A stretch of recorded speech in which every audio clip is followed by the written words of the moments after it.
Hello, and welcome to episode 335 of Super Switch Headz, the premier Nintendo podcast and all of the internet. My name is Jordan Willis. My name is David Howe. And wow, it's just us, just the boys, hanging out, having a good time. Finally. This is all I've ever wanted, Jordan.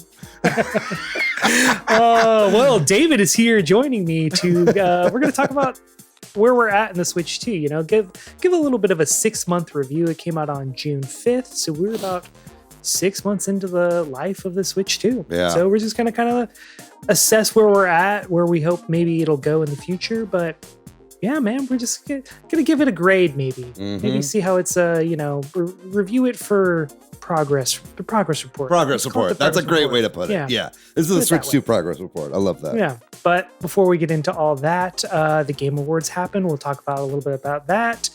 Kirby Air Riders put out an update and is also maybe having the team disband. And then also there's a wall-to-wall union started over at id Software. So we're going to be talking about all that. But before we get into it, David, how are you doing today? How was your weekend? I'm doing pretty good. Yeah, man. I don't know. It was fun. I know, like yesterday, I did some Christmas stuff. I watched 3 movies yesterday. I went to a Christmas brunch where we watched Muppet Christmas Carol. And then Incredible. I went to a friend's going away party, which was back-to-back screenings of what was it? Stomp the Yard and Drumline. So that was a themed night. Yeah. There's definitely a lot of overlap between those 2 movies. I see it. One is a little worse than the other, but still. Which one's worse? Oh, Stomp the Yard.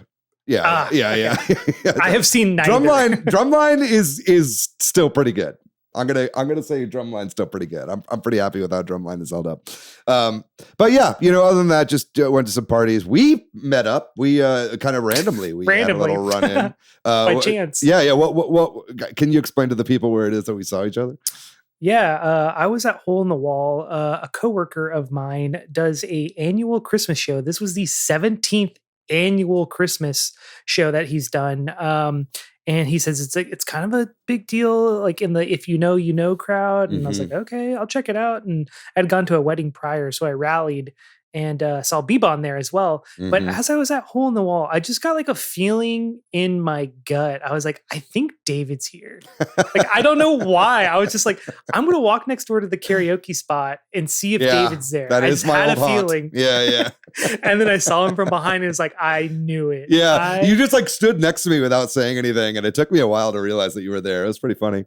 Yeah. Man. But yeah, so that's how and then you came over, had a cookie and hung out for a bit, and chatted with Bebon. Yeah.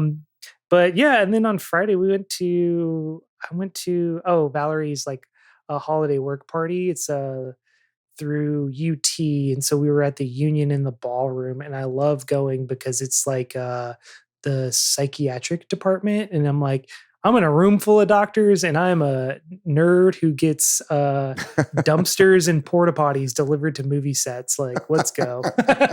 It's nice to be in your element, isn't it, Jordan? Yes, I love it, dude.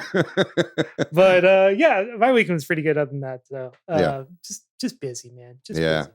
It is like a weirdly busy time of the year. It's like, because, the past like few months I've been unemployed. And so it's been like kind of like a hodgepodge of like when I have stuff going on and not. And then now it's like around the Christmas time and like the holiday season when everybody else is slowing down. I feel like, oh shit, I have a lot of stuff I got to get taken care of like before the end of this year. You know what I mean? So I'm definitely dealing with some of that right now. But it was definitely good to see you there. And shout out to Bebon. It was nice to see Bebon. I saw a lot of friends that I hadn't seen in a while there actually. And then Bebon and I since then actually just earlier today met up and we're trying to write something. So that was cool that we had a little writing sesh today. It's nice to get those creative juices flowing. It's something I'm going to be looking to try to get more into in next year, 2026. When's the second movie coming out? Inshallah, sometime soon. We'll have to see about that. But like Jordan said, we have a lot of news to get to. But before that, I would like to give a couple shout outs to last week's episode. Man, last week's episode was so dang fun. It was a great time. We had Joey Ferris and Rob from Rule of Two Review on to talk all about Metroid Prime 4 Beyond. That was a great episode. We got a lot of love on that episode on the YouTube and on the audio podcast. So thanks everybody for checking that out. Thanks to all the new subscribers that came in from from what I can only imagine was Joey and Rob's audiences. So welcome to all of you. Thank you very much for joining us. We have some shout outs I'd love to get to. One of them is from Auracrest, who said, shout out to that one really cryptic secret area from Metroid Fusion that has you doing a chain of speed booster ramps going on a loop in your background, David. And that's right. Eagle-eyed viewers know that on my CRT back here, I've always got something related to the episode playing on the screen. And yeah, I had some Metroid Fusion on there. Ratchet D Nick, in talking about Metroid Prime, says, I played the whole thing with motion and gyro, which was the best part. And I agree. I think the controls and the number of options that you have is really, really nice. They also said that it could be nice to introduce a veteran mode for those who want to deactivate Miles as guidance. And then also we had one from Jonathan Santiago 5327, who said, there are YouTubers comparing the desert in Metroid Prime 4 with Scarlet and Violet, GameCube, and PlayStation 2 graphics. Your thoughts? I think some of that's a little blown out of proportion, but what do you think about that, Jordan?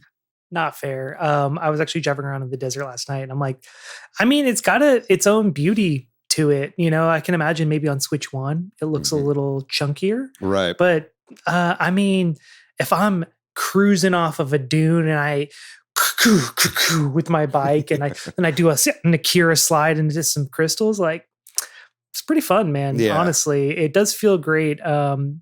I would agree. Maybe it feels a little empty. But I think last week, David, you compared it to the Shadow of the Colossus world. And I think that was a spot on comparison. Yeah. So yeah, I think it looks just fine. I think it looks pretty. Maybe it's not as pretty as the other environments because you're not as up close on it. Right. But it doesn't look bad. I think we got to remember, like you said, this is a last-gen game that is being upscaled to Switch 2. And don't get me wrong, like, it is the best-looking Switch game that has ever existed. But, you know, at the end of the day, that's what we're working with here. But I'd say the GameCube PS2 graphics comparison, that's a little unfair. I think there's been a lot of disingenuous talk about this game online. In fact, you know, discourse in general is we're getting back into that toxic realm that we hate to see it in. I'm sure we'll talk a little bit more about that later in this episode. But either way, just try to get your blood rate down as much as possible, especially if you're on sites like Twitter, which are out there to purposefully raise your blood pressure. Just be very wary when you see engagement bait online, because that is certainly a big part of games discussion these days. But we're going to go ahead and move past that. Thank you, everybody, for shouting us out. If you would like to be talked about here or have your comment read aloud on the podcast, please drop us a line. Best way to do it is to drop a comment in the YouTube version. We have the video version over on YouTube. We'll definitely shout you out next week. And then join us over on the Discord. We have a wonderful community where people discuss all the episodes every week after they come out. Such a great place to join the conversation. So we'd love to have you over there as well. But I think with all of that out of the way, let's move on to the news. You ready for the news, Jordan?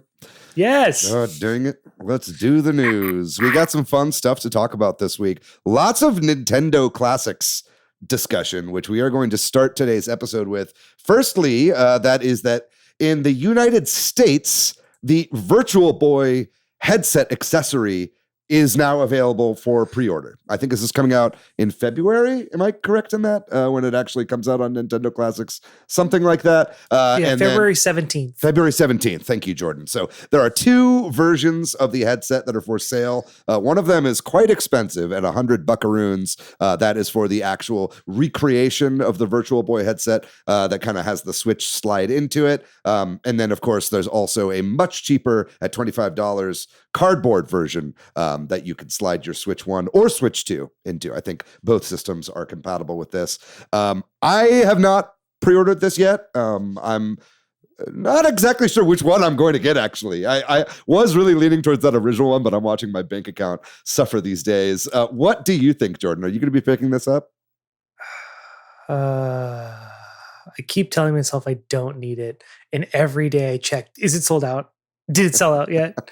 Is it sold out? And I'm like, I don't need this. Yeah. But I do want it. Yeah, I do want it for sure. I do want it. It's just kind of a problem because I actually already have a Virtual Boy original. Right. So I'm like, well, I've always wanted to kind of collect that library because it's very easy to collect. I already Right. have like half of the games. Yeah, that's cool. So I'm like, do I spend my money on getting the rest of those games and upgrading that system? Because I haven't plugged it in a while, but I know there's a couple like specific hardware failures on that are mechanical. Hmm. So I'm like, I'd have to probably buy a kit to fix it myself, Hmm. or do I just pay the $100 and get this thing? I don't know. Yeah. I think if I had one, I would be much less likely to get it. Or if I did get anything, I'd get the cardboard one. You know what I mean? Because I Yeah. think at that point, someone brought this up online actually, that the cardboard thing is actually like a very unique piece of Nintendo hardware that they haven't made. And it actually looks like it's pretty well put together for what it is. And so I think it might be more interesting, in fact, just to have that piece for a lot cheaper. But I think it's going to be hard for me to avoid actually going all out and actually getting the headset, if not just to have it as like a permanent, desk or shelf edition, something nice to have on in the background. Nintendo collectors love to have that kind of stuff, for better or for worse. But either way, I'm really excited for the Virtual Boy games to eventually come next year. I'll be getting one of these, hopefully. We'll have to see how it shakes out. And I really do hope that there is a way to play these 2D on the system, even though it's kind of seeming like that's not the case with everything that Nintendo said so far. Do you think it's likely they might have a secret kind of 2D mode that you could just play these games in handheld? I feel like, why would they not? You Yeah. know, because having to force everyone to buy an extra peripheral just to buy something that's included with your subscription seems a little ludicrous. But that being said, it is still Nintendo, and it Mhm. is very, very well within the realm of a move that they would pull. Yeah. Yeah. Let's hope. Let's pray. I think we can make it work. Anyway, we're going to move on to our next bit of news, and that involves more Nintendo Classics drops. First of all, we got an announcement that 2 N64 games are coming to the service. That includes Rayman 2, The Great Escape, and Tonic Trouble, 2 Ubisoft joints that dropped on the N64. Those are coming out on the 17th. So by the time that you're listening to this episode, these games will be on the service already. Rayman 2, I know, is a game that really pushed the N64 to its limits. I think it was an expansion pack game that looks really, really good in HD on the trailers that they showed here. And it's one that I had never played and I always meant to actually play. So this is definitely something I'm going to be trying out when it drops. And then also, I just do want to give a shout out to Tonic Trouble, because that was a game that I never played when I was younger. And I always wanted to, because it was on the cover of one of the Nintendo Power issues that I had. And I thought it looked pretty cool. And I think the biggest complaint about this game was that it was too similar to Rayman 2. So it's funny that they're both dropping on the same day. But have you played either of these? And are you excited about either of these, Jordan? No, these both passed me by as a kid, man. I Yeah. mean, of course, I played like Banjo Kazooie and Super Mario 64 and all those games, but Rayman 2 does look cool. Like, I Mhm. definitely will at least give it a whirl, because I do still have some nostalgia for that, especially after playing like something like Kiwi 64, Siactro. Siactra. Yeah. Yeah, it really awakened my like something in the back of my brain to where I'm like, you know what? Yeah, maybe I'll give it a try if it's already included in the software. It's Mhm. just cool though to see like more developers that Nintendo has built a relationship with willing to put their games on their like online service. Yeah, it's just nice to see third party support at all. That's a really good point. We've been seeing more of Yeah. that. Like when we saw the Acclaim, like Iguana, like it was like Iggy's Wrecking Balls and Extreme G. There was like another kind of 2-pack. So I'm sure that they're doing these licenses in pairs or like in groups or whatever. And that's probably why those are both coming out at the same time. But in other Nintendo Classics news, on the same day, they then announced that Wario World for the GameCube was available right now. This one was like a shadow drop. They just had a trailer out and they were like, you can play this GameCube game right now at the moment. It was kind of so out of nowhere that I was like, was this a mistake?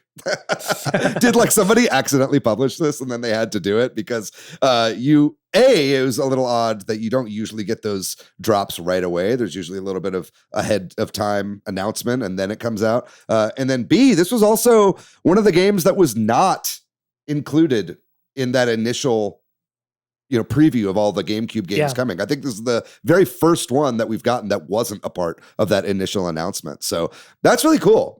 Did you play this one, Jordan? No, this is another one that passed me by. Most of the Wario games, like Wario Land games as well, passed me by. So, but this is definitely one that over the years I've watched, and I will be trying this out. Yeah, definitely. Yeah, I'm really excited. I think the main complaint that people had about this game back in the day is that it was too short, which now for a Nintendo Classics like emulator release, perfect. That's not a bad thing at all. In fact, that's a very good thing. I think that a lot more people played Luigi's Mansion because it is a short game than would have if it was like a super big chunky game. So this is a great release on this. So I'm excited about that. And then last thing I do want to say about these Nintendo Classics releases is that leak that we had a long time ago that showed Super Smash Brothers and Donkey Kong 64 in the leak. That also had Rayman 2 in it. Right. So that leak continues to prove correct. So I do think that we'll be seeing Donkey Kong 64 and Smash sometime in 2026, but I'm sure we'll get into all that a lot more in a future episode when we talk about our 2026 predictions. Wait, we got Rayman 2 in tonic trouble before we got Donkey Kong 64 is what I'm now realizing. Yeah. And this is after the big year of decay of everything leading up to Donkey Kong Bonanza. It's pretty crazy stuff. That is bonanzas. Yeah, we got Forsaken 64 before we got Donkey Kong 64. Bro, it's crazy. What are we doing? Man? Life is truly, truly crazy. Anyway, we're going to move on to our next bit of news here, and this involves Kirby Air Riders. Kirby Air Riders just got an update with some patch notes and a tweet from Sakurai, and it was a pretty interesting thing that he dropped here. And basically that's that the team that made Kirby Air Riders will be disbanding soon, and that the game, for all intents and purposes, according to Sakurai anyway, is content complete. I think it was basically confirmation that, some of the stuff that we talked about that this game could use in terms of content DLC or something going forward seems to not be on the table, at least as of now, for Kirby Air Riders. I think that's a little bit disappointing, but I do think that this was a very feature-packed game when it launched. So it seems like most of the updates that they're going to be doing is making sure that everything's balanced for years going forward, as people, I think is what he said, just to make sure that people can be enjoying it for a very long time. What do you think about this news, Jordan? Are you disappointed in this? Were you really hoping for some extra content for this game? No, I just want more Mario Kart World content so I can finally really dig into that. No, This is kind of not surprising. This is kind of exactly what he said he was going to do. So if anything, it makes me more excited to see Sakurai move on to work on something else. Yeah, that's a great point, right? Like, is this confirmation of that, do you think? Kinda. Yeah. I mean, I'm sure he's not in there day to day doing all the balance notes, but also knowing Sakurai, he has been playing Kirby Air Riders every day since release online against people to figure out how to and to figure out the perfect balance for all of these different machines. Because that's what a lot of these patch notes are. It's like lower top speed growth rate, higher defense rate. That's what all so many balance notes. So you know how he is. Mm-hmm. I feel like, he's literally destroying his wrists and hands for our enjoyment. So thank you, Sakurai. But yeah, I just want to see what he works on next. Yeah. To be honest. Yeah, I agree. I do think that it's very, very likely that Nintendo has got him working on Smash. And I think that, while you're right, I'm sure he's been playing this game since it came out. I think that Air Riders has been mostly done for a long time, right? And so the fact that there's even a team around at all to implement changes, I find that a little surprising, unless he's pulling people off of maybe a Smash team at Bandai Namco or whoever he's poached again to work with him with Sora on this next game. I don't know. That's just kind of my speculation, is that I think that he's already been at work on whatever his next game is going to be, and that they're taking a little break to do some of these final passes here. But either way, great game. I don't think it really needs that much more content. I would have loved to have seen like a roguelike mode, as we talked about, making it a little bit, that road trip a little bit shorter, like a roguelike port you could say, I suppose, of Road Trip. But either way, it was a really fun game, and I'm glad to hear that he's moving on. Next, we're going to talk a little bit about some gaming union news, and there has been a new wall-to-wall union formed at ID. Jordan, do you want to take this one? Is there anything you have to say about this new union that I believe is right here in the state of Texas, right?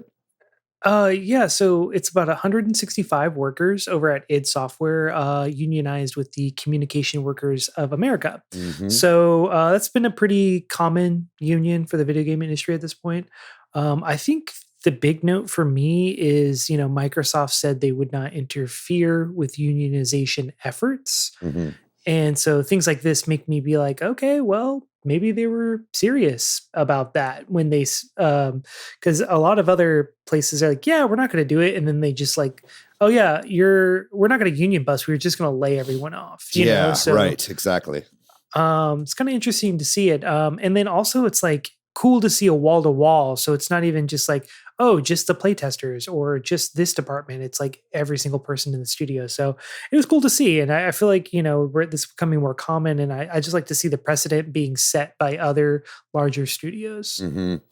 That's especially hard in Texas, which is a right to work state. So you love to see that actually getting traction here and just more unionization happening in entertainment sectors in Texas. Was very proud to be a part of that at my studio where I worked, where I was laid off from. But that I don't think that's related. That's not what I'm saying. But I just hope that people don't befall the same fate here and that this industry continues to grow despite unionization and maybe, in fact, because of unionization. But we'll have to see how that goes in the future. We're going to move on now to a little bit of news. Speaking of powerhouse animation studios, Tomb Raider Season 2 has dropped on Netflix. That's right. The show is called Tomb Raider, The Legend of Lara Croft. I was the editor on the show. Also, I will say I was one of a few editors. I don't want to take full responsibility for that. There was animatic editors, assistant editors. I was lead editor on most of the show and just did a few of the end episodes entirely by myself. But this show has come out, and this is the final season of Tomb Raider on Netflix. But I got to say, the response so far has actually been really, really positive, and it's been really nice to see. I think the main people that are watching it right now, maybe because it hasn't been super well marketed by Netflix, are Tomb Raider fans, and everything I'm hearing from them has been very, very positive so far. I do want to give some shout outs to the Tomb Raider community. They have been so kind in their response to this season. You never really know with a fan base how it's going to be received before it goes out. So that's been very exciting. The anti-woke crowd has not really jumped on the show yet, and maybe it's for the best, but I'm very, very proud of the show. I don't think it's that woke. I mean, let's get real, guys. let's talk about it later. But anyway, there's been a lot of Tomb Raider news, obviously, as we will be talking about later in this episode, but I did want to give a shout out and a little call to action. If you have Netflix, definitely check out this series. And thanks to all the friends who have shouted me out. Anyway, speaking of Tomb Raider, I think that's a great way to segue into our final news segment here before we get into our main topic. And that was a bit of a recap of the Game Awards from this past week. As I said, 2 Tomb Raider games were actually shown off at the Game Awards, which was pretty exciting. I would have loved it if Jeff had given Tomb Raider Season 2 a shout out, as it did drop the same day of the Game Awards. It was like a 1, 2, 3 punch of Tomb Raider news. But no, we did not get a shout out there. And also we were snubbed for best adaptation, which is sad to see, along with Castlevania Season 2. That was a little frustrating. I think Nocturne Season 2 was pretty incredible. But anyway, that's beside the point. Jeff, we still want you on the show. There's a lot to talk about here. I think kind of the main thing for Nintendo fans was that there were 2 awards won by Nintendo games. One was Best Family Game, going to Donkey Kong Bonanza, and the other one was Best Sports or Racing Game, going to Mario Kart World.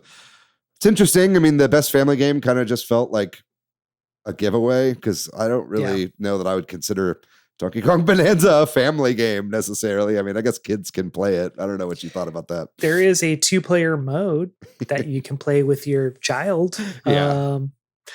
I mean, it's kind of like saying Super Mario Odyssey is like a kid's game. It's like, or a family game, but I mean, like, yeah, I guess. Yeah. It's bright and shiny. Yeah.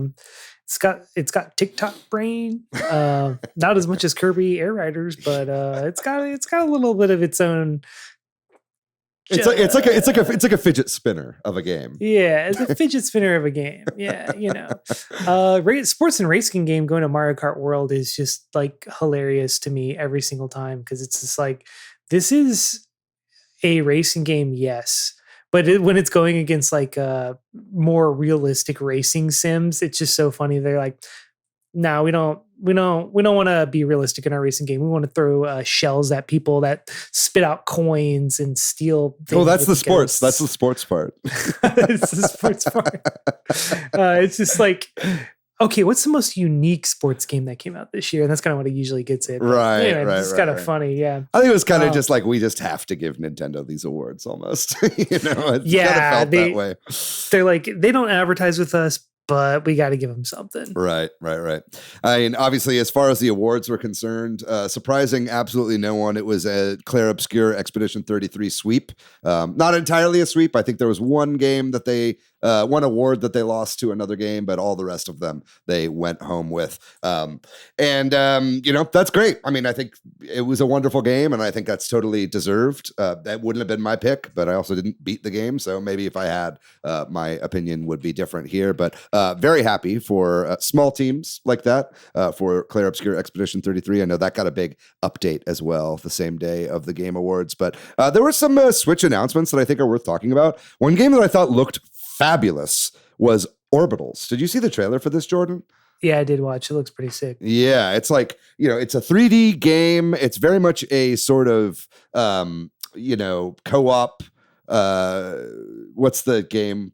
The way out, or Split Fiction, It Takes Two. Right, exactly. It's one of those styles of games, but it's all got this incredible aesthetic to look like an 80s anime. I'm definitely going to be playing this one when it comes out, and it looks like it's a Switch 2 exclusive. Yeah. Are you excited for this one? Yeah, I'll probably end up picking this up just for the aesthetic alone. It's cool to see, like, for a long time we were always, what's the most realistic looking graphics? And now we're finally getting to a point where it's like, no, what's the best art style we can pull off of the technology we have? Yeah. And it's like, you see that those are the games that hold up over time. Like, people have really warmed to Wind Waker's style, even though they hated it when it came out. Mm-hmm. So I don't know. It's just kind of cool to see like art style come back in a big way in video games. That's not just the most realistic thing you've ever seen. Totally. Yeah. That was really, really nice. And it's just like, I see artists a lot now online using Blender to do kind of like Miyazaki or like, 80s, 90s, early 2000s anime style. And those shaders have just gotten incredible. So it's like, I'm glad to see it finally making its way to a game. A couple other Switch announcements here. There was a teaser trailer for Super Mario Galaxy. It was very, very short, not really worth watching, I think, but that did happen. There is also news that finally South of Midnight was announced as coming to the Switch 2.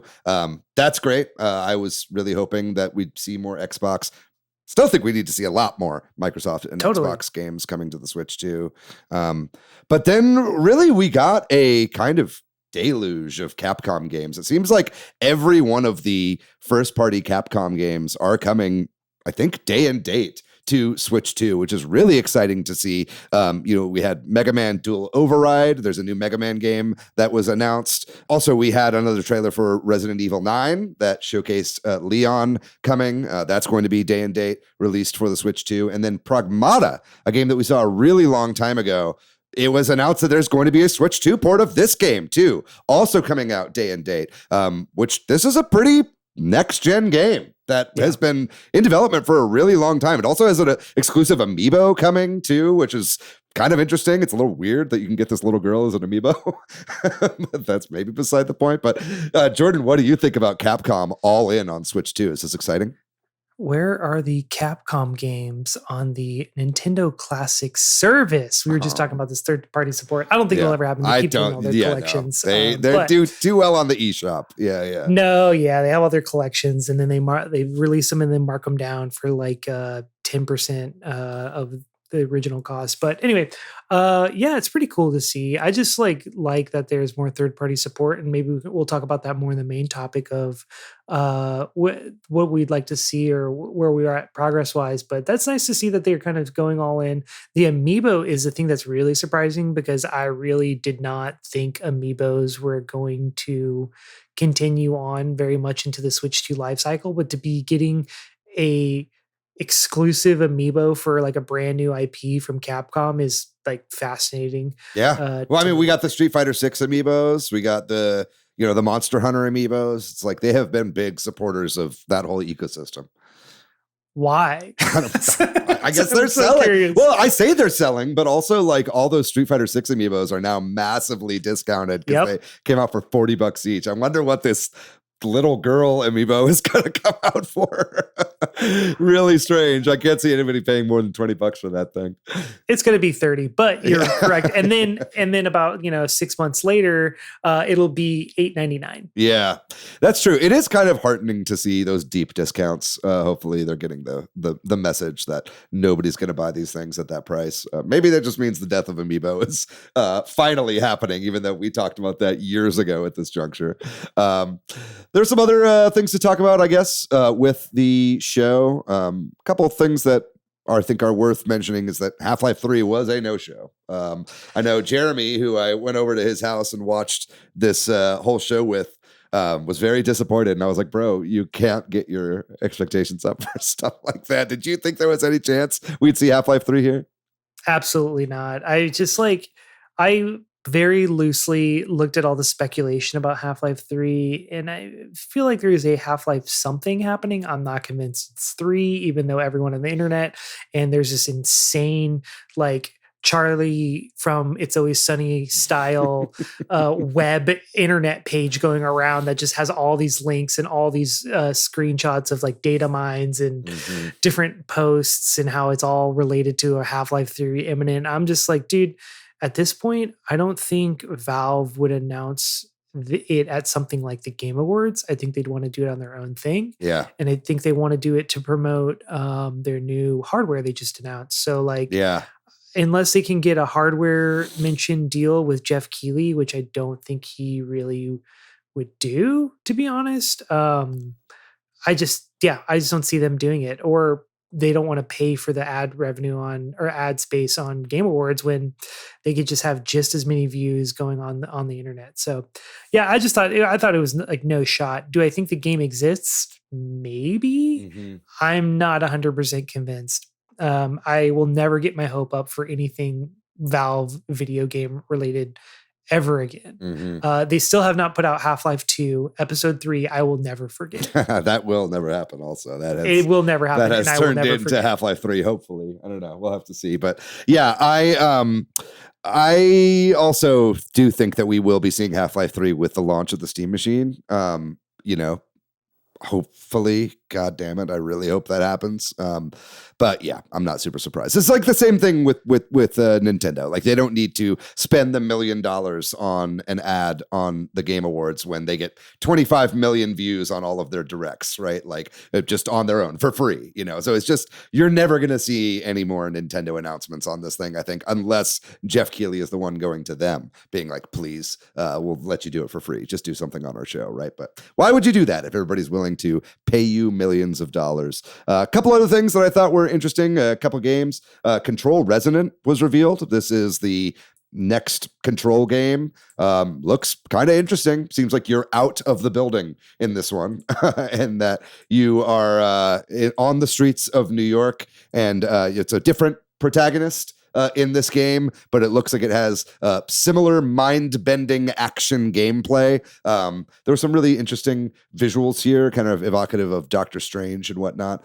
So I was really excited to see that. I hope that game is fun. I really enjoyed Control. Another one based on a series that we had an episode on a couple weeks ago now, Star Wars Galactic Racer was revealed. This is a new speeder racer game. So it's not just pods. There was like a little hint of Sebulba at the end here. So I'm sure we will see pods in this game, but it looks like you've got speeders, swoop bikes, all these different kinds of Star Wars vehicles that have not really had their own racing games so far. So I'm really pumped about this. I don't know if you're a Star Wars Episode 1 racer fan, Jordan. It's fine. Yeah. It's like it was a part of my childhood, not as much as, like Mario Kart, but it Right. was. We did Yeah. play. It's cool to see them kind of continue Right. though. I feel like the Star Wars games we've been getting have gotten slightly more interesting the past few years, especially with, Jedi Fallen Order or Jedi Survivor, and then now this, and then also Star Wars Outlaws. It just seems like we're getting different types of games again, finally. Mhm. So here's hoping for Rogue Squadron 4. Yeah, maybe we'll have to see. This one is coming out 2026, so that one's at least been in the works for a little bit. They did also announce a new Knights of the Old Republic style action RPG made by the guy who made the game originally and did the Mass Effect games as well. So that one did not have a release date. I imagine that is at least 2028. I can't see that one coming anytime soon, but I'm happy for those fans. What's happening with the Knights of the Old Republic remake? I don't know that. I think that got canceled. Bizarre. Actually, that was Aspire, right? I don't know if it got all the way canceled. I think it was like soft. Anyway, whatever. Maybe it did get full canceled. I don't it's think soft it's going to canceled. Yeah, I can't imagine it. There was a game from the Audio Surf creators that was shown off, which I was not expecting to see in the year 2025. But that is called Audio Mech. And this is a game that also uses, it's like a shooter that uses your music, just like Audio Surf did. And this one said that it is compatible with all streaming. So that's pretty cool. I'm really excited to play this game. I was a huge Audio Surf fan back in the day. Me too, man. That was a really fun game to just kind of like veg out and, because I was really into Guitar Hero and Rock Band. And then this was kind of like, oh, hey, you want to do something similar, but like with all your own music. So I did not hear about this. So I will be looking this up. Yeah, this was in the pre-show. This was like almost like one of the very first things that they showed off. I was flabbergasted, if I'm honest. I was not expecting it. And then the last thing I'll bring up as far as the games are concerned was we finally got the reveal of Davide Soliani's new game. If you'll remember, the creator of Mario plus Rabbids Kingdom Battle and all those, Mario and Rabbids games, left Ubisoft to create his own studio. And it looks like his first game is a mascot 3D platformer called Bradley the Badger. It was kind of a pretty funny trailer. There was a lot of jumping between different spoofs of other games as he was going between game to game. There's, a Bloodborne esque, spoof. There were all these other sorts of games that he was in the worlds of. So for me, it kind of gave a lot of like Conker's Bad Fur Day vibes, and these kind of going between all the different movie genres and whatnot. But pretty cool to finally see what Davide Soliani's new studio is up to. He's got a great pedigree, and a lot of other really interesting developers are a part of that as well.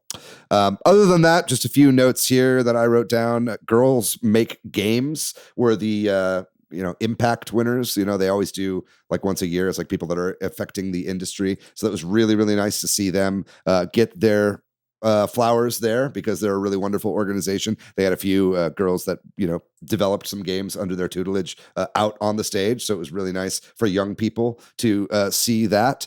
There's a lot of star fucking this year. I think maybe more than ever. We saw so many, celebrities, presenting awards, being featured in games, whatnot. Lenny Kravitz is the bad guy in the new 007 game. So did not have that on my bingo card. Also, Werner Herzog did a Warframe commercial. So seeing Werner Herzog at the Game Awards was also not something I was expecting. That was really crazy. But I think overall, most people were able to actually give their speeches, and or at least the people that were allowed to give speeches weren't cut off, which was nice to see. However, there were 3 different segments where they rattled through 4 awards in a row, then another one with 4 awards in a row, then another one with 5 awards in a row, where no one got to give speeches on those. So you hate to see that, but well, if it's Clear Obscure 33, it's how many? No, they got to give all their their speeches. Yeah, right. I think there was maybe 1 award they won that they did not give a speech for. So they definitely were the big winners for the night. But anyway, I think that's enough of a Game Awards recap. See, that's not enough for a whole episode, listener. Do you agree? Let us know in the comments. But I think with all that out of the way, Jordan, I think it's time to move on to the main topic, which is a 6-month review of the Switch 2 right after this break.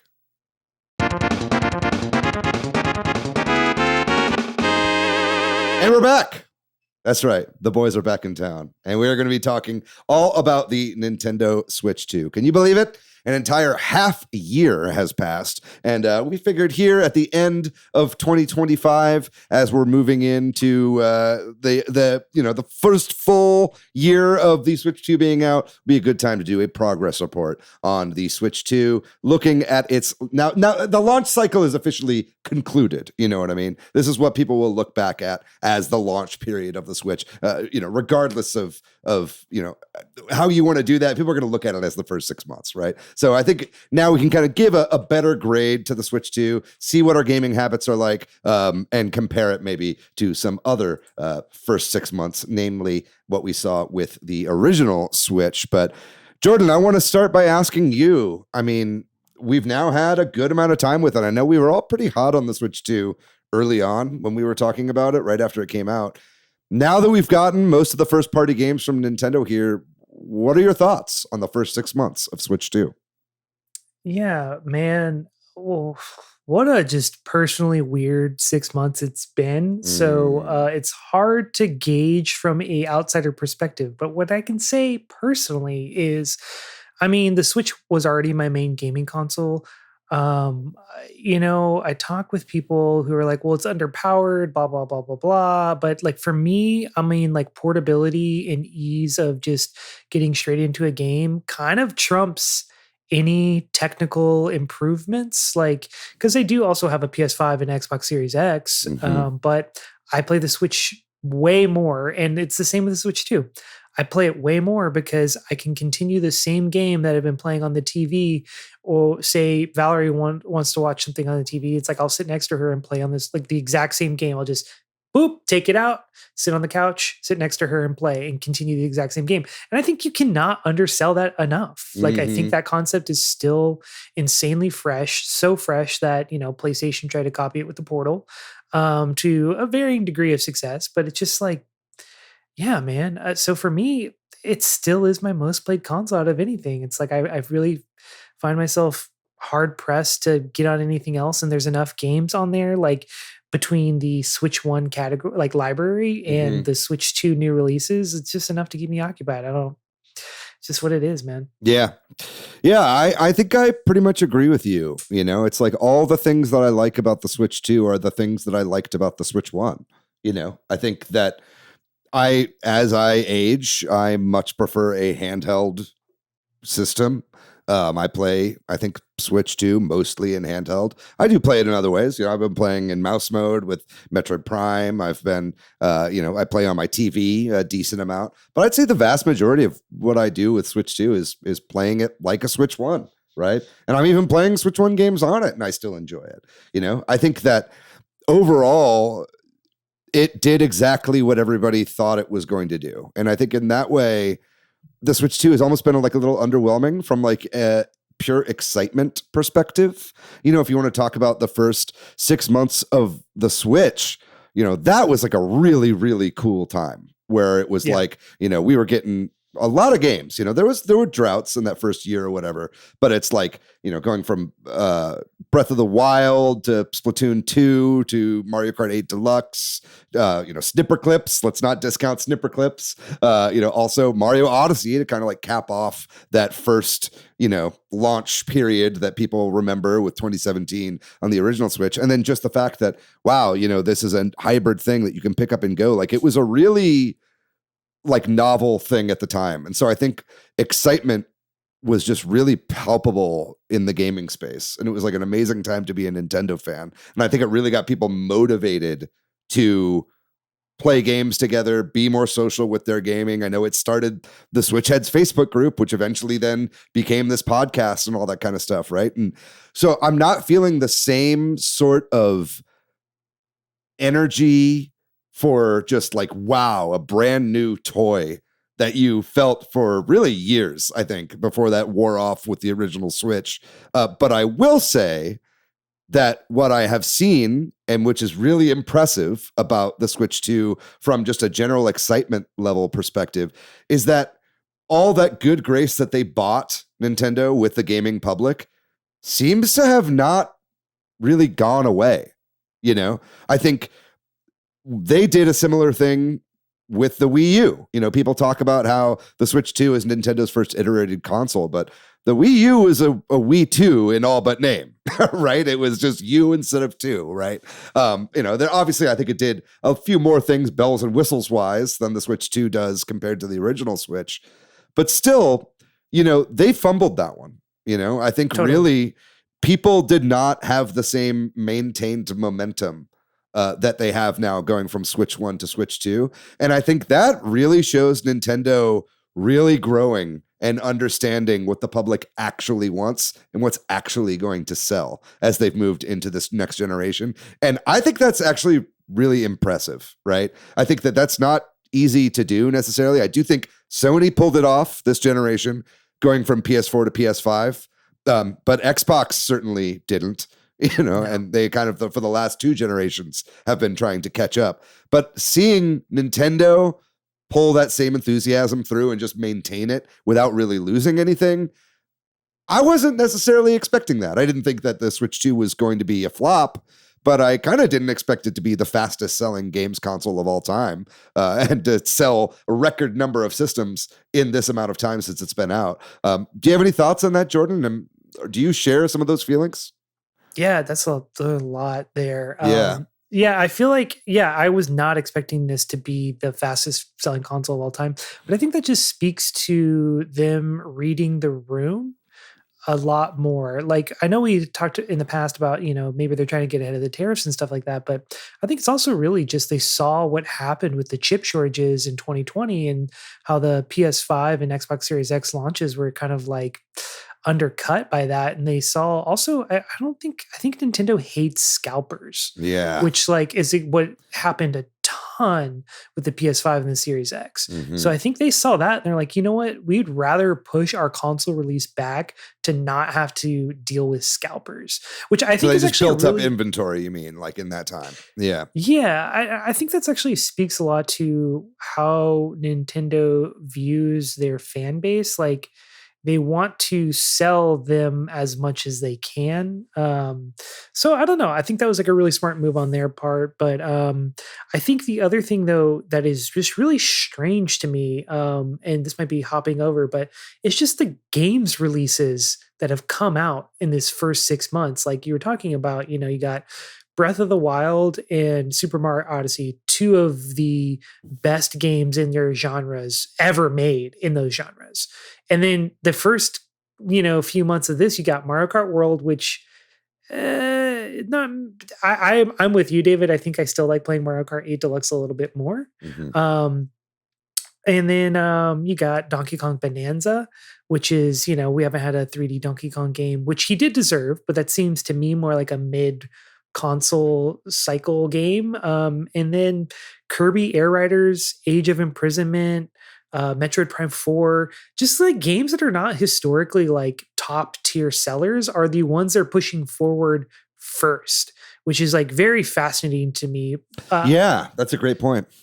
Like, I don't know if they were just like, oh, it's going to sell anyway, just put what we want to showcase the system forward, or they were just like, you know what, we're going to have this weird middle ground because we are straddling Switch 1 and Switch 2. So it's like push out some games that were maybe meant for Switch 1, but like upgrade them to Switch 2 as well. Mm-hmm. Pokemon Legends ZA is another perfect example. Just like a really bizarre release cadence for the company in a way that I was not expecting. Yeah. I mean, you dropped a lot of games there that I did want to talk about. So that's really good. But what's surprising about that list that you said is just the variety there, because it really did feel like a lot at the beginning, like we were getting a lot of Switch 1 cross-gen games. And we got a lot of Nintendo Switch 2 editions early on as well, right? We got the Kirby and the Forgotten Lands Switch 2 edition, Metroid Prime 4 Switch 2 edition, Mario Jamboree, Mario Party Jamboree got one, and obviously the Legend of Zelda games also were there on launch with Nintendo Switch 2 editions. So it really felt like we were getting a lot of cross-gen releases, but we really did get decent amount of exclusives here, Mario Kart World, Bonanza, Dragon Drive, Age of Imprisonment, as you said, Kirby Air Riders, these were all Nintendo Switch 2 exclusive games. And I think really in this like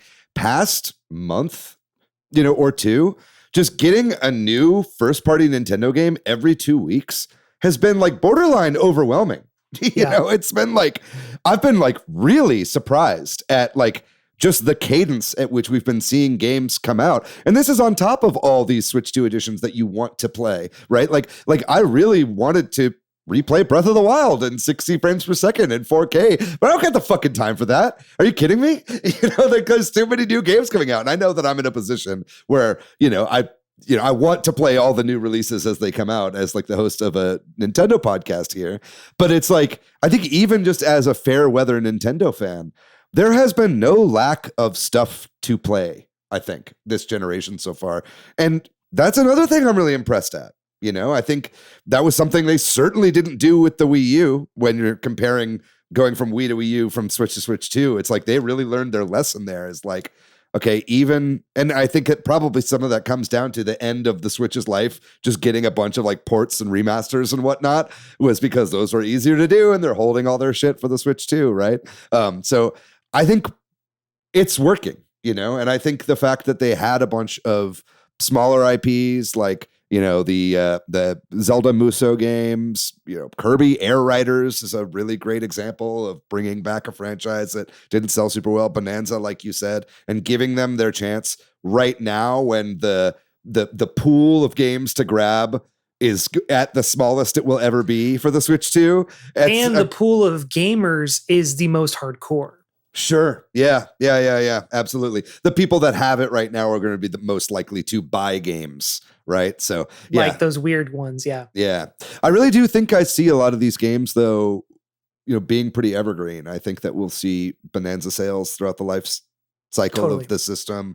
I think people will still be buying Breath of the Wild and Tears of the Kingdom, I'm sure, throughout all of this. I could see ZA selling well. The DLC that I didn't think anybody was going to get. I see a lot of people talking about online that just came out the other day. Speaking of, are you planning on getting that, Jordan? Are you going to pick that up? No, I'm good. I didn't ever finish ZA. I do plan on going back. There are too many freaking games, dude. Like I'm like a little overwhelmed with as my time to play games is dwindling with this crazy work schedule. And then and I'm like, dude, I want to play these games more, but it's just like I just don't have the time. Like I wanted to go back and do Forgotten Land. I want to go back and finally finish Tears of the Kingdom, even though I put 100 hours into it and never beat the story. Yeah, man. The one thing I'm really excited to see go away though is the Nintendo Switch 2 edition branding, because it makes like every box art uglier. It makes every load screen uglier when it just says Nintendo Switch 2 edition. I'm like, I get it. We get it. You're learning from the Wii U where people could not tell the difference. I get it. Mm-hmm. But now it feels like you're calling me an idiot. Yeah, I don't love it. It's definitely the box art is horrible. The title screens, like Metroid Prime 4 Beyond, like it has a great title screen there. It's like Nintendo Switch 2 edition. And I'm like, I mean, I have my Pokemon Legends ZA Nintendo Switch 2 edition, which also has this big thing of text at the bottom. I can't. Oh yeah, your blur is completely ruining that. Anyway, it's just like it says it includes the Nintendo Switch game and Nintendo Switch 2 game edition upgrade pack. Upgrade pack also available separately. DVD, blah blah. Yeah. I don't need all this on a box art, dude. Like, let me enjoy the art someone made, man. Yeah, absolutely. I do think that we'll be seeing a lot less of those going forward, but I don't think Switch 2 editions are done.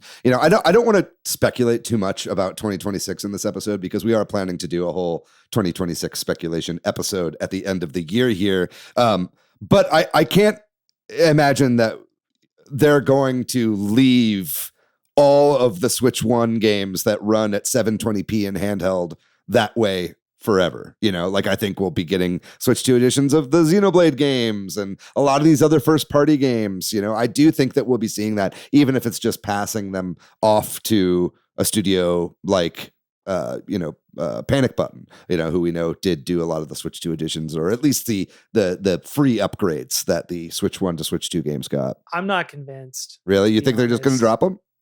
I think some of the games, they will just drop them. I just am not convinced. Or they will repackage it and try to sell it again, which is also a very Nintendo move. I Mm. know, maybe you'll sell an upgrade pack, but I feel like some of these games might just get full on re-releases, which is unfortunate. Yeah. But Yeah. I don't know. I I just, think I disagree with you on that. I think that it's a great way to pepper in releases during holes in your release schedule, and especially if they're outsourcing them, I think that that is a no-brainer. But you could be right. And I think it would behoove Nintendo kind of either way, to be honest. Like, I think that, them just focusing on Switch 2 content going forward, as they did say they were planning on doing in their investor call. I yeah. do want to make that clear. Nintendo has said that, but it also seemed like something that you would say for investors, right, going forward. But Yeah, I just want to play Snipper Clippers in 4K. So I don't really, whatever we need to do to make that happen. yeah, I'm all game. no, but the point stands. It's like, why make Snipper Clips Nintendo Switch 2 edition when you could just make a sequel, right? Like, get maybe more people on it. But I don't know if anybody played Snipper Clips other than me and a couple friends anyway. But I think overall, I'm really impressed with the number of games that Nintendo has put out, and I think they're all of pretty good quality as well. Yeah. It's not like any of them have been complete trash. I think maybe the exception to that might be Dragon Drive, which I still liked. I thought Dragon Drive was great, but it certainly didn't land with most people. But even then, I can't imagine they spent more than a few months in development for this game, if I'm honest. Yeah, Right? I think the problem with Dragon Drive is they didn't lean enough into the Fortnite model. Like, that is a game where I would not have minded if they just did like a battle pass and you can like slowly upgrade your character and make it more colorful, because I'm like, for a Nintendo game, that game is drab as hell, man. Mhm. Like, it is just bleak to look at. And that is the one game I was like, dude, do a battle pass on this game, see what happens, because you Yeah. never know. Like, I got a feeling they were planning on it because they put out like a little update with some like new modes and stuff like that sort of recently. Nobody remembers that because nobody talks about this game, but they did put out like a new mode, and I feel like they yeah. probably had a roadmap for what they wanted to do with this game. And then they're like, oh, wait, no one's playing this.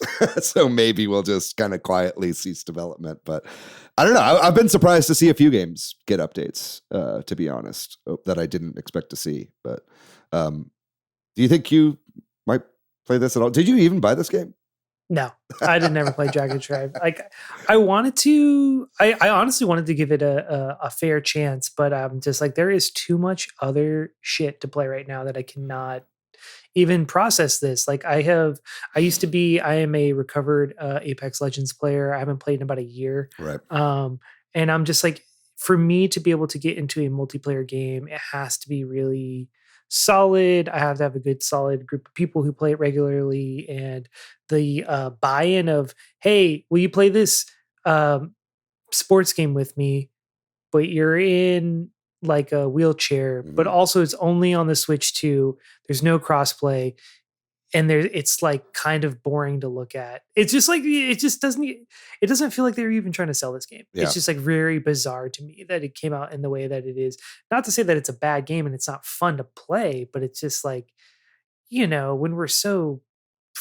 our attention is so split as an entire society, it's like, how are you going to get me to actually focus on this one game? Yeah, maybe they need to put Homer Simpson and Kill And Kim Bill in there, Kardashian, Kim dude. Kardashian. Like, what are we and- doing? Yeah. At least Sabrina Carpenter in a wheelchair. But I think that, this is all to say, like, I think that even the misses with the games on Nintendo Switch 2 are like kind of not, they're near misses. You know what I mean? Because let's look at another one that I think is pretty much universally like known as an L from this release window here is Nintendo Switch 2 Welcome Tour, right? That I think most people didn't hate that it exists.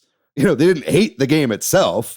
They just hated that it wasn't a pack-in game, right? So it's like, I didn't hate this. This is a fun thing to do. Honestly, like, I had a pretty fun time learning about the Switch 2 and all of its hardware through this game, right? I understand why people were upset. It certainly didn't need to be a $10 game. But I mean, $10 is, in this economy, that's a pretty low buy-in for a first-party Nintendo product, regardless of what it is, right? So, I mean, yes, I understand. I'm not like trying to defend all of this economic choice or whatever, but all I'm trying to say is that it's like, this kind of shows how strong this first 6 months for the Switch 2 has been. I think we saw a ton of people complaining about this, but I'm sure this game sold pretty well, and, I don't know. You're shaking your head, Jordan. It didn't sell 1 million copies as far as I can tell. Okay, right. Well, they would have. So, but also $10 extra. I'm like, make Mario Kart World $90 in Nintendo Switch 2 Welcome Tour free. You can quote me on that. That is my position. Oh my God, that's insane. That's like maybe the most cracked thing I've ever heard on the show. But I mean, the mini games were fun, dude. I enjoyed this game. I think it was fine overall. Do I regret buying it? I guess a little bit, because I share games with other people. I don't know other people that also got it, but that's neither here nor there. I think we've just been seeing so much discourse and soothsaying, I think, about the Switch 2 generation. And a lot of it just comes down to the price of things, right? This was a $10 add-on. People thought it should be free. The Switch 2 itself, I think, was a little bit more expensive than people were anticipating. But now with hindsight, I think a lot of people think that the $450 was maybe worth it, right? Especially with some of these Black Friday deals. What are some of your thoughts, Jordan, on this kind of value proposition, the transition from Switch 1 to Switch 2 when it comes to the pricing? Do you think that's kind of sorted itself out over time? I think $450, even when they announced it, was like more than fair, but I feel like it's more because I'm a little tapped into the video game news, and I was like, well, dude, the next Xbox and the next PlayStation are going to be like $600 minimum. Like, just because I knew the cost of the technology and the tariffs and everything was like going to raise the price of everything. Little did I even expect the Series X to get 2 price increases and the PlayStation 5 to get a price increase. Is like, I wasn't even thinking about that. But I mean, in the current landscape, 6 months on, $450 is a great price when you really consider it. I really, really think that the price is going to go up as well. There was a big report that came out today just talking about, with all the kind of like speculative purchasing of RAM prices are skyrocketing. Yep. As like all these like AI data centers are being built, for data centers that don't exist yet, this whole kind of speculative economy that we don't even know is going to be a thing. Dude, this bubble cannot get here fast enough. Please, I want this thing to bust and just bring down the economy. But anyway, that's maybe I should swallow that, because maybe a lot of people get hurt. But anyway, I think the price of hardware for Nintendo for the Switch 2 is speculated to go up 46%. Damn. In 2026. So even though Nintendo's kind of offsetting, I think, the tariff price and everything like that, I don't know how much longer they can go without raising the price of the Switch 2, right? So especially now in this first year, $450 for the console, $500 with Mario Kart World, especially if they're going to be adding updates to Mario Kart World a la Splatoon, which kind of feels like they're doing with a lot of their games these days. It really seems like now might be the best time to go in on this thing, right? I mean, I know the big Black Friday sales have all ended, but I kind of think it's worth buying one of these before the price inevitably goes up. Yeah, I agree, but like, I just even think at the regular price point, I was like not balking. Just as everything else goes up in price around us, it's like, what do we expect, another $300 console? Like, I definitely was like, if it was going to be more than $500 for the base console, that's when I would have balked. $450, I was a little surprised, but whatever, man.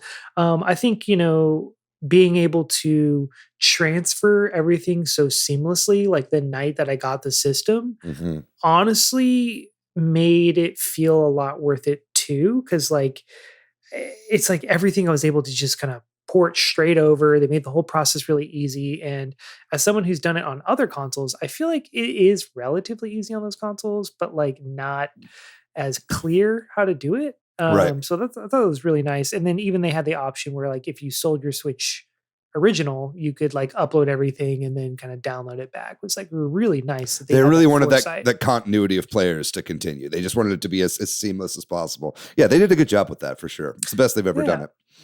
I think so too, man. So I don't know. I feel like we always talk about the value proposition, and I'm just like I feel like it's beating a dead horse, but it's like, dude, it's totally worth it. If you want to do it, just do it. But I get also that it is a very tough time right now. So it's like, I feel like it's a tough time in general for gaming when Mhm. every new game that comes out is $70 Mhm. and it's, a lot of sales happen on other consoles. So it's like if you're a budget gamer, I totally get it.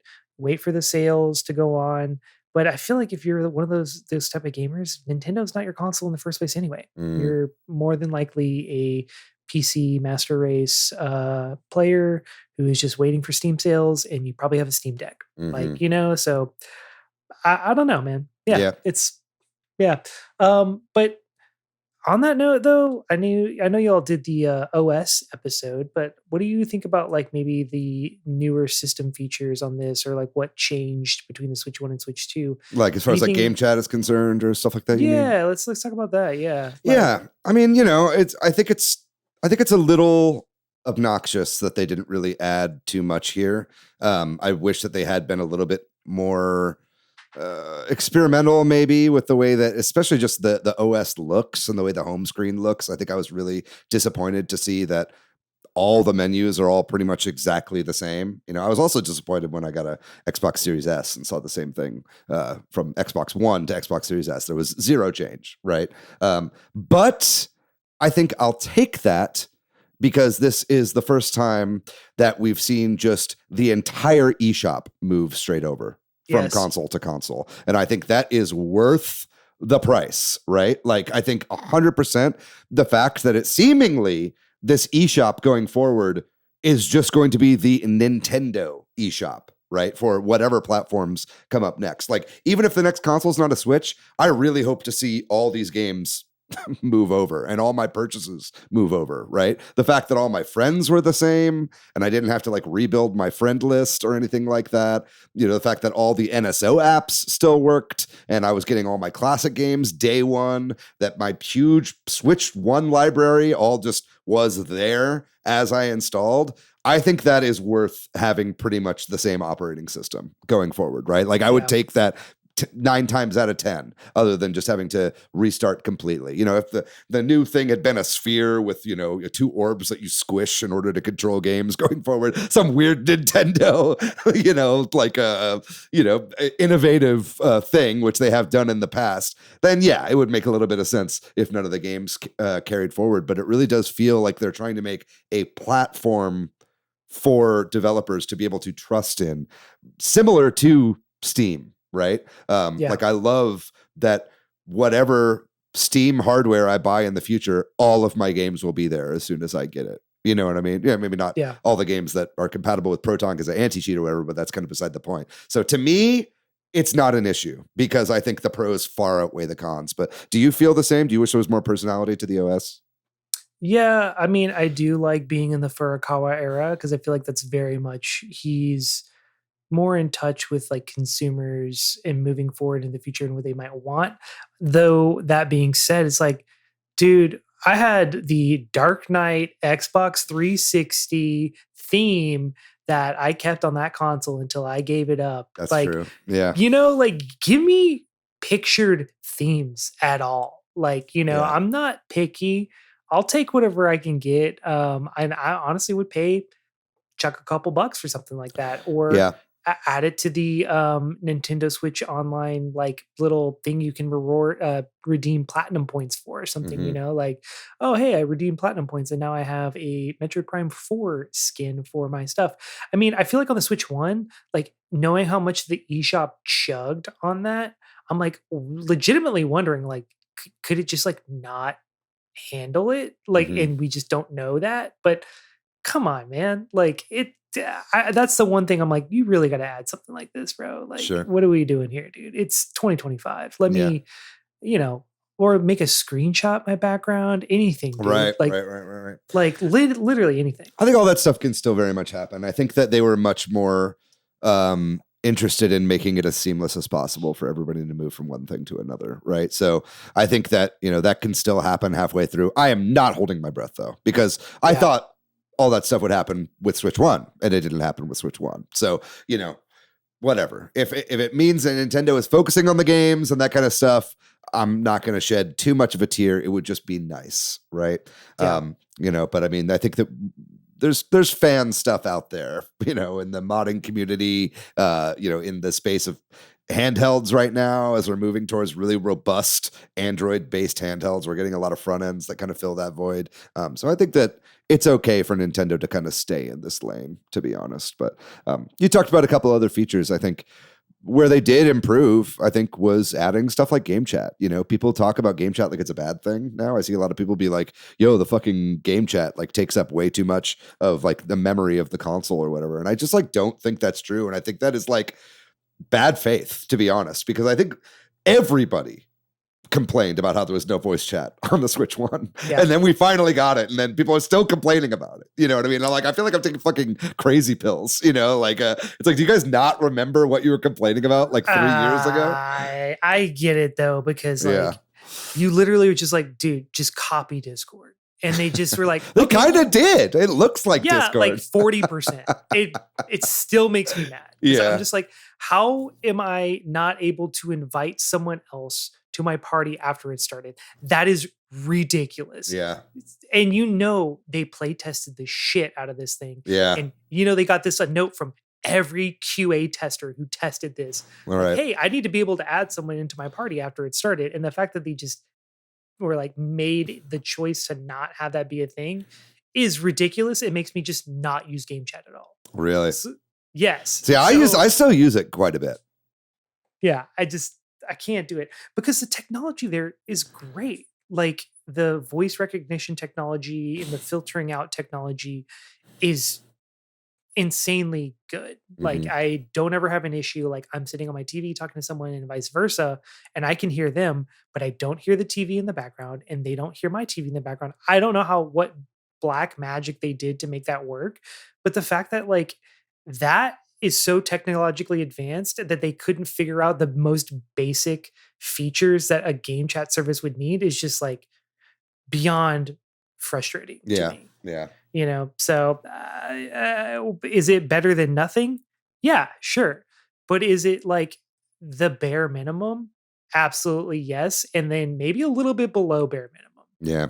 I don't know. I'm going to be a little bit more charitable, I think, to game chat. I think that overall I'm happy with how it's been implemented. Does it need improvements? Of course. We made a whole fucking episode about how we want it to be improved. But it's like, I am very, very happy that it's here at all. And of course, there's always room for improvement. There's always room for improvement. I'm not sucking Nintendo's pee-pee like all night long. Okay, I'm just saying people have very short attention spans. They seem to forget that they were complaining about this not being here a while ago. So anyway, that's beside the point. They have a couple other great things. Obviously, we talked a bit about this in that other episode, but I think, the screenshot feature, being able to upload that directly to the app is huge. There's a lot of like little problems that I had with the Switch that they added things for that I think are nice and are overlooked, right? But I just think they need to do more. And I really hope to see more going forward. And I don't think it's off the table, but do not be surprised if this is all we're going to get. I have a feeling it is. Yeah. I really do. Yeah. I would, if I was a betting man, I'd probably put money on the fact that this is all we're going to get. Yeah. I wanted to ask you too. So like when I was building the notes for this, I was just trying to remember like being in the headspace of like, okay, the Switch 2 is about to come out and people are starting to be really hyper vigilant about everything Nintendo does. And so, there's some like early concerns of, you're talking about the modding community. And there was like part of the end user license agreement update that they can basically break your system whenever they want if you're using the system in a way that they don't condone. So it's actually, when I was at the event on Friday, I actually ended up in a probably 10-15 minute long conversation with someone about this. He was like, oh, I'll never get a Switch 2 because they can break your system at any time. Yeah, someone was bringing it up the other day to you? People still talking about that?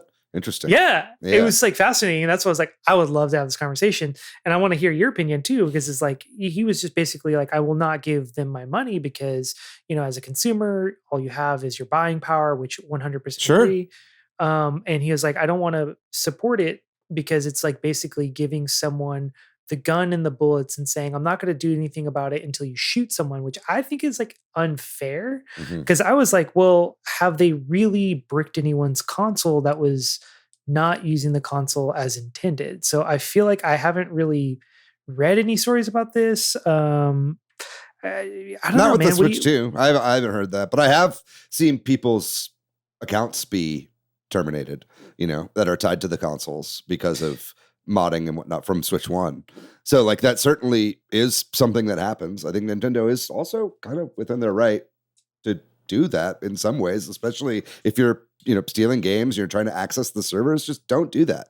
You know what I mean? Like if you're going to mod your console, then if you're going to go online, use Pretendo or any of these private services or whatever that can get you online. There are, for instance, like I know the Mario 35 like modding community, or like there's private servers that continue on for that game, right? And they have their own way to access those. And you have to have a modded Switch in order to do it, right? And people that are emulating Switch games or whatever sometimes use non-Nintendo servers in order to like play some games online.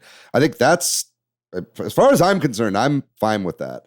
But I mean, it's like Nintendo is always going to have a group of people that are like, fuck Nintendo, I boycott Nintendo forever, and I Yeah. think that there's good reasons to do that. The way that they treat fan creators, of fan games and whatnot, the way that they've treated tournament organizers, I think people that don't like what they've done with the Nintendo Creators Program, there's an extremely litigious company with a bevy of reasons to not want to support them, right? And there's always going to be those haters out there. I mean, obviously, we're fucking hosting a Nintendo podcast. Yeah. Like, we are not in that camp. But I also understand it. I mean, they do a lot of stuff that I don't agree with as well. But I just like look at the state of the rest of the industry. And to me, it's just like, there's no company I kind of trust more to deliver a good, solid experience for gaming and not like treat their employees like shit, not, constantly close studios, not bend to the, the cries of gamergaters or whatever, like you see so much bullshit in the rest of the gaming industry, especially in the Western gaming industry.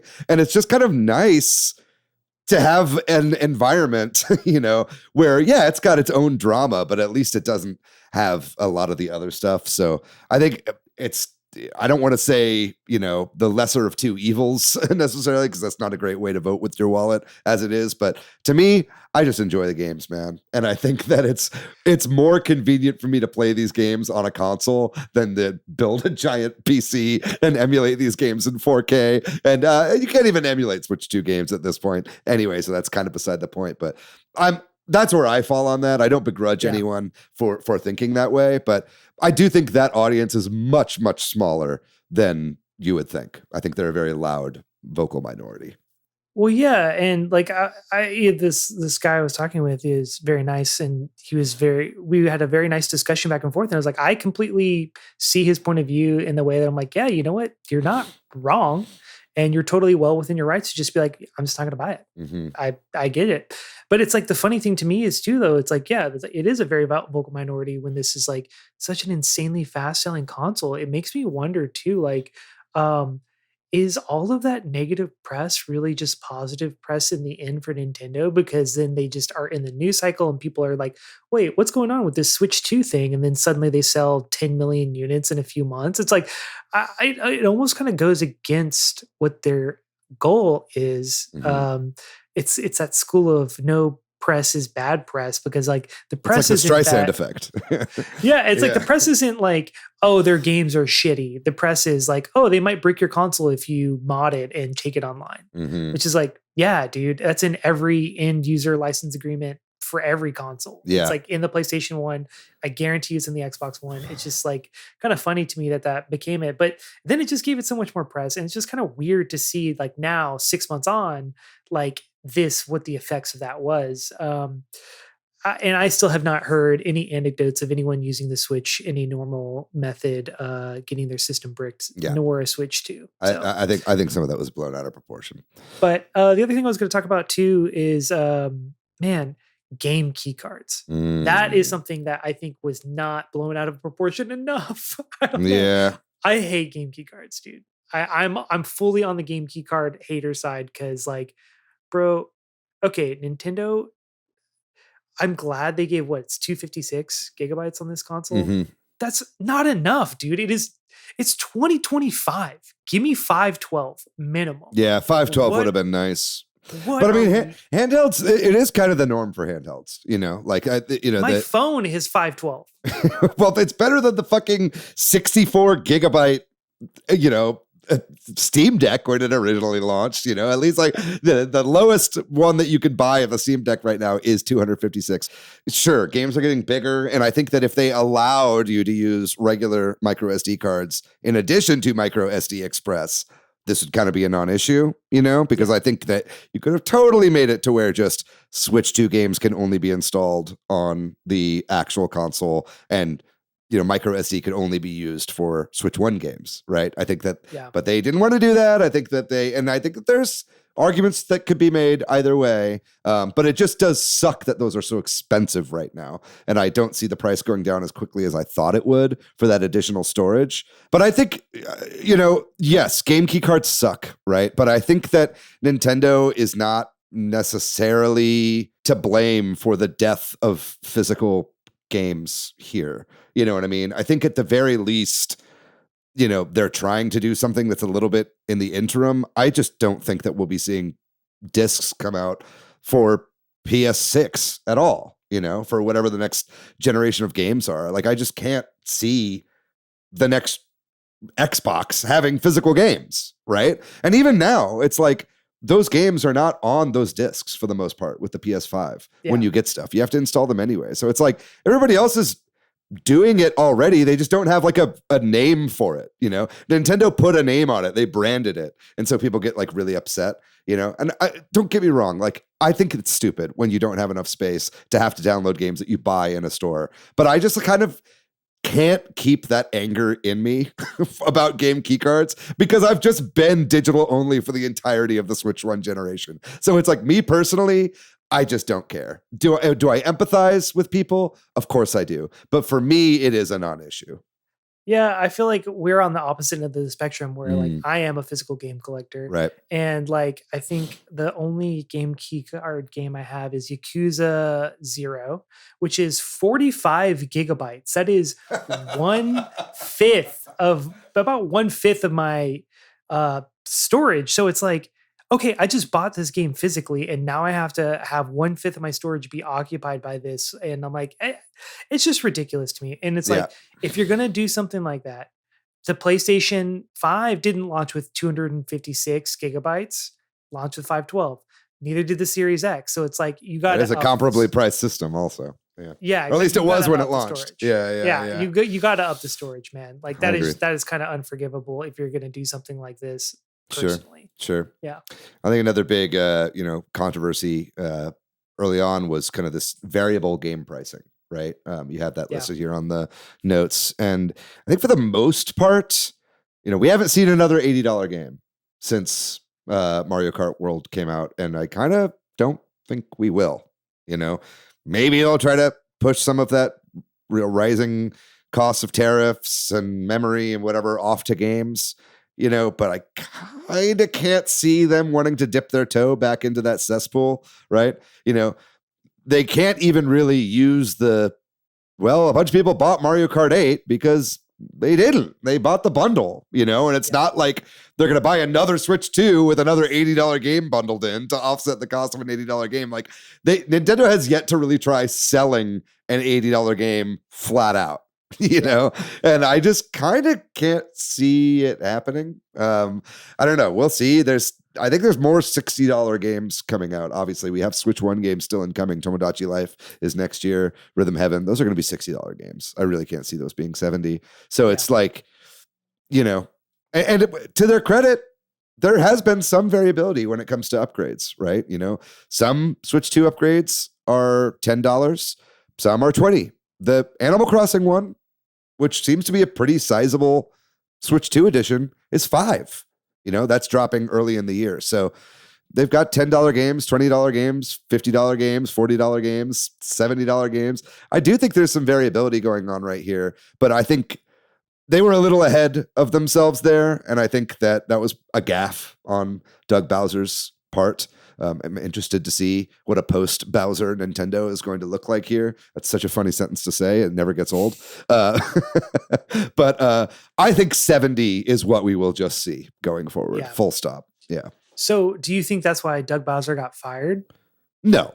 I don't think he got fired. Well, I don't think he got fired. He didn't get fired. I think he decided. I was just trying to get you to say something. Yeah, that's my bad. Yeah. I don't have any insider information on why they killed Doug Bowser. But I mean, Mario Kart World really needs to prove itself as an $80 game. Yes, still, dude. It still needs lots of updates. But I just really can't see them going 80 again this generation. That feels like it was maybe a one-off thing. I think I'm really curious to see if once the Mario Kart World bundle goes away, which they said is going to happen. They've already kind of reneged on some of that, but yeah.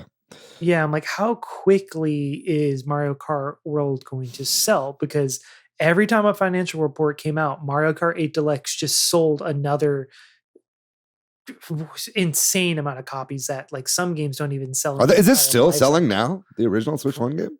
Oh, I don't know. I haven't checked it in a while. Yeah. Just the amount that it would sell every single cycle is just unheard of.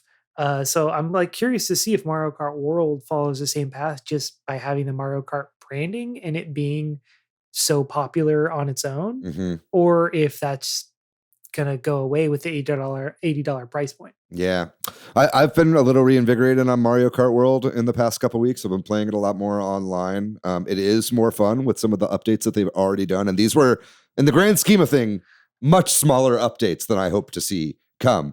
But even the little bit that they have updated has made me enjoy the game a little bit more. But I gotta say, that lasted a couple weeks, maybe, of excitement there, of me like really wanting to play it all the time before I was like, I kind of want to play Mario Kart 8 Deluxe again, And so I think it's just like, you can't argue with the sheer like breadth of content that you have with all the levels in Mario Kart 8, and that is including a $20 DLC pack, right? With the booster course pass and all that, right? But still, I think this game has a little ways to go. I think I'm starting to feel a little samey with all the courses here and the interims. And there's only so much you can do without actually adding straight up just more levels to the game, right?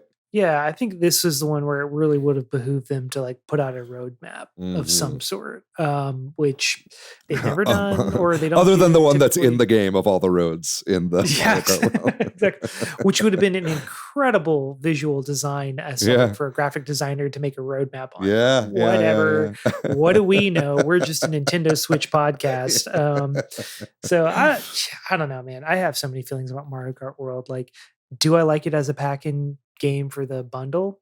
Sure. Would I have made this my first purchase if I'm like buying a Switch 2 right now? Probably not. I'd probably buy Bonanza way before I buy Mario Kart World. One thing a lot of people were talking about when the console dropped was the build quality of the Switch 2. So I'm just kind of curious to check in, like, how has your Switch 2 held up? I know a lot of people were talking about the ghosting of the screen, the feel of the console, the fragility of the screen as well. How's your Switch 2 doing, man? Yeah, I mean, it's solid. It feels really good.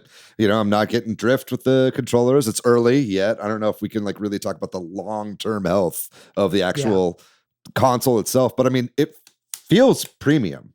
Build quality has never been a problem for me. I don't love that I have to lug this dock to and from my living room to my office whenever I'm streaming. I did order a Genki covert dock 2 for the Switch 2, right? Or whatever they're calling their new one. So I'm excited for that to come in so I can have a cheaper option, because it is like $120 or something like that to get a new dock, which is ridiculous. But no, I mean, the Joy-Cons feel amazing. The Pro Yeah. controller feels amazing. I think a lot of the problems that people had, like that kind of the looseness, the ricketiness of the Joy-Cons on the original Switch, which I think by 6 months in, I was already like a little like, whoa, okay, this feels a little creaky in my hands, you know? It's not completely 100% solid on the Switch 2, but it's much better, you know, and I think that I'm happy with the build quality. I think the screen, sometimes I feel that ghosting. I do think the 120 hertz refresh of the screen is kind of pointless when there's so much ghosting on the motion, Yeah. you know? Like I really don't see much of a difference between 60 and 120 anyway when I'm playing Metroid, for instance. But it's like whenever I'm playing 120 hertz, that ghosting is even worse, you know? So it's like, I just don't play it. in 120. Yeah. It's the performance mode, which I was excited about, and the HDR, which we were all excited about beforehand, ended up kind of being whiffs on the screen. But I will say, playing Mario Kart World in handheld still looks incredible. That is a beautiful game on the screen. And that style of graphics, you don't notice the ghosting as badly, right? On a game like that. It's side scrollers where you really notice it and stuff like that. You know, pixel art games, Switch 1 style games is where you really notice it the most. So I think a lot of these next gen games that are coming out day and date, I think it's going to be a bit of a non-issue, but will I get a Switch 2 Pro and then that inevitably drops? Probably. Yeah. Yeah, I think my main issue so far, not to, I pretty much echo everything you said. I don't really notice it's so much, but I did not have a screen protector on my Switch screen for maybe like less than a month, for when I first got it, and I got micro scratches on my screen already just from putting it Mm, in and out of the dock, and I'm like, really? "That's yeah, dude." Like Interesting. when I put the screen protector on, I was like looking at it in the light, and I could see just some little hairline scratches that you don't really notice when the screen's on, but if it's blank and you're looking at it and it's clean, I definitely noticed. And I was like, that's kind of unacceptable Hmm. for a system where it's literally built to slide in and out of a dock. For me, on a personal level, I was a little offended. Mm. That's But funny. that's just That's me. that. Yeah, that has not been my experience. Not discounting what you just said, obviously, but you know, I have mine has held up very, very well. You know, and I think Yeah. that you know, I'm. It's not like I'm roughhousing my Switch or anything like that, but I'm certainly not babying it. You know, I'm throwing it into bags, I'm doing all sorts of stuff, and it's held up pretty well for me. So I think your mileage will vary on that. But I think overall the build quality has held up. You know, just as we're wrapping up here, I do just want to say I think this has been a pretty substantial and great launch. I'm really happy with the Switch 2 so far. I think especially when you compare it to the rest of the industry and kind of what you're seeing with PlayStation 5 and Xbox, you know, like let's get real here. You know, the PS5, since it's been out, the number of games for that console, especially exclusives, has not been up to snuff. I feel like we're seeing more Switch 2 exclusives in the first 6 months than we saw in the first couple years for the PS5, right? So I think we're off to a really good start, especially, you know, talking about Xbox. I feel like Microsoft only recently kind of caught their stride with a lot of first party releases. And even now, I feel like that we're going to be in another drought with Xbox for a while, right? So I don't see any reason to think that the Switch 2 is going to slow down its momentum anytime soon. I'll be very surprised if we have even a time where there's 2 months between first party releases, let alone 3, 4, or even 6, like we saw with the Wii U. So I don't know that I am ready to like fully give a grade to the Switch 2, but you know, if I were at this juncture, I'd say a B plus or an A minus feels pretty good for the Switch 2 for me. I know I've been a little bit more positive than I think a lot of people have been on this episode here, and I definitely do have a little bit of bias.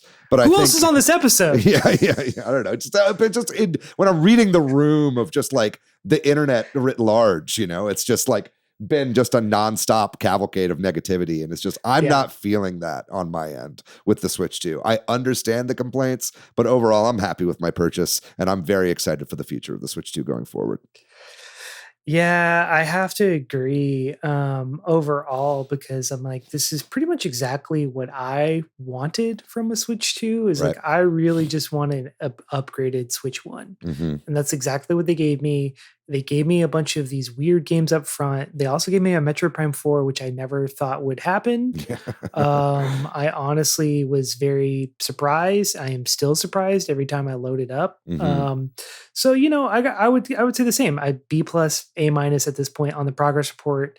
This is a good console, man, and I think this is not to get too philosophical, but I feel like the more the internet exists, the more the worst parts of humanity get louder and louder. And I feel like this launch has been like that only because there's no other area to focus ire on. Hmm. Like with the PS5 and the Xbox Series X, they kind of came out around the same time, had a similar like release cycle at the beginning. So it's like, oh, we're just going to focus on this. Also, there was this little like global pandemic happening at the exact same time. So I feel like a lot of people had like a lot more ways to focus their ire. Whereas now it's like in the gaming space, it's like, oh, Nintendo, fuck Nintendo. It just feels a little bit forced because of where we're at in the gaming world. Yeah. I mean, you're just That seeing yeah. you're just seeing that nonstop. I think we need to kind of approach this topic of negativity in the game space, to be honest. Watching the fucking like Tomb Raider remake and new game stuff, it was like, Lara came out and she's looking all yassified and she looks like the images that people make when they like zhuzh up like female characters in other games, and still everyone's complaining about how she looks too much like a man. So it's like nobody can win with games these days. Dude. I think we need to reapproach some of those topics going forward because, yeah, like you said, the internet has made cretins of us all. But I think we should call it there. We're talking about the Switch 2 after all. What do you think, listener? What do you think about the Switch 2 so far? What grade would you give it 6 months in on this half-year-long report card? Please leave those below in the comments of this YouTube video or shout us out, as we've said before, on social media or in our Discord. We would love to hear your thoughts about the Switch 2 at this point in its lifespan. But I think with all that out of the way, we are going to move on to our final section of the show, which is the games we've been playing recently. So I haven't really been playing too many new games. To be honest, have been mostly just playing Angeline Era. I've been continuing my playthrough of that game. I played a little bit more, obviously, of Metroid Prime 4 Beyond, but I've gotten really into Angeline Era. This might be one of my games of the year. I am truly, truly enjoying how fresh and unique and just addictively fun this game is. I'm now in this kind of cool part of this game where the gameplay is kind of switched up a little bit, and I'm going down into these mines, and it's almost kind of, they built like a little roguelike mode like inside this game. Like randomly there's just a level. It's not a roguelike, but it's like you do runs and upgrade your abilities and gotta go further and further into the mines. And I'm just like, man, this is like a random level in the game, and it's kind of like a whole little mini game inside of it. So I don't know. There's a lot to love about this game, as I talked about before, between the graphic style, the story, the gameplay. It's just firing on so many cylinders in ways that I think this game is really, really changing up what a game really can be. I really recommend anybody that has Steam right now check out Anodyne Era. But I will say, I've seen from the developer recently that they are planning on console releases for this game as well. So I would be very surprised if that is not coming to the Switch or Switch 2 going forward. So whenever that does drop, if you don't have a Steam Deck or a good PC where you like to play games right now, definitely check out Anodyne Era, Angeline Era when it drops on console eventually. There's no release date for that right now, but I know that they are trying to squash all the bugs on the PC version before it eventually comes to console. The other thing that I'll give a quick shout out to is Eternity Egg. This is a game that I've had in my wish list for a really long time. It's got a fascinating graphic style. It is a 3D platformer.